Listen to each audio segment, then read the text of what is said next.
जब पेशेंट आता है जिसको सुनाई देने के प्रॉब्लम के लिए मशीन की ज़रूरत होती है, तब ईएनटी सर्जन ये देखता है कि कान कैसा है, कान में इन्फेक्शन है क्या, या पर्दे के छेद है क्या, या पर्दे के बाहर के बाजू में कुछ मैल है क्या, और ऑडियोमेट्री या हियरिंग लॉस जो होता है उसका कितना हियरिंग लॉस है, पूरा है, पार्शल है, वो सब करके हियरिंग एड के स्पेशलिस्ट के पास भेज देता है। अनेक प्रकार के हियरिंग एड होते हैं।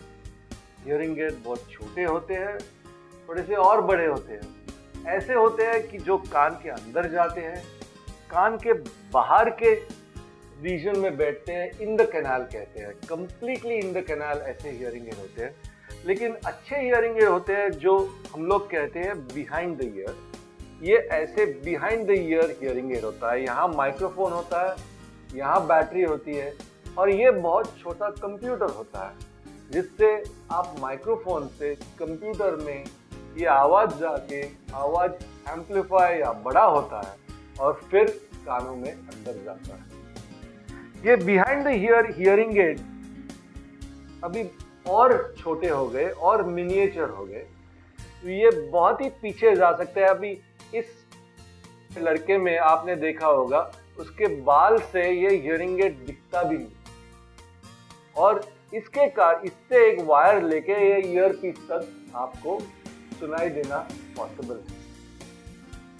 सपोज लोगों को ये बिहाइंड द ईयर पहनना नहीं चाहते होंगे, तो अंदर के भाग में कंप्लीटली इन द कैनाल ऐसा हियरिंग एड भी पॉसिबल हो सकता है, या ऐसा एक हियरिंग एड होता है जो थोड़ा सा बड़ा होता है। एक याद रखो, जितना छोटा हियरिंग एड उतना शायद थोड़ा कम पावर, जितना छोटा हियरिंग एड उतना थोड़ा सा डिफिकल्ट होता है, स्पेशली वरिष्ठ नागरिकों में, सीनियर सिटीजन में छोटा हियरिंग एड का कंट्रोल एडजस्ट करना उनको थोड़ा सा डिफिकल्ट जाता है। तो इसलिए जब भी मैं देखता हूँ कि लोग वॉकिंग स्टिक के साथ या वॉकर के साथ आते हैं, तो उनको मैं कभी भी बहुत छोटे हियरिंग एड नहीं दूंगा, उनको थोड़े से बड़े हियरिंग एड दूंगा। और बड़े हियरिंग एड थोड़े से और टाइम भी लास्ट होते हैं। आई मीन ये छोटे हियरिंग एड आपने कहाँ रख दिए, भूल गए या गिर गए, आपको वापस मिलेंगे नहीं, दूसरा ही हियरिंग एड खरीदना पड़ेगा। तो हियरिंग एड से बहुत फायदा है। हियरिंग एड अलग अलग प्रकार के होते हैं। जब आप हियरिंग एड के स्पेशलिस्ट के पास जाएंगे तो वो आपको सब बताएंगे और ट्रायल करेंगे, और आप ऐसा देखना चाहिए कि कौन से हियरिंग एड से कितना फायदा हुआ, और उस प्रकार का आप हियरिंग एड ले लीजिए। चश्मा जो आप प्रिस्क्रिप्शन लेके ऑप्टिशियन के दुकान में आप चश्मा ले सकते हैं, यही हियरिंग एड के लिए आप नहीं कर सकते। आपको ट्रायल करना बहुत ही जरूरी है।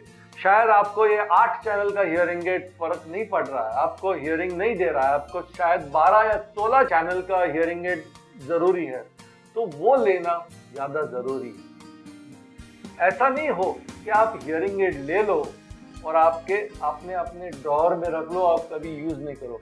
हमको ऐसा देखना चाहिए कि हियरिंग एड लिया आपने तो आप उसका इस्तेमाल कर सके, आप उसका इस्तेमाल आपके फायदे के लिए कर सकें।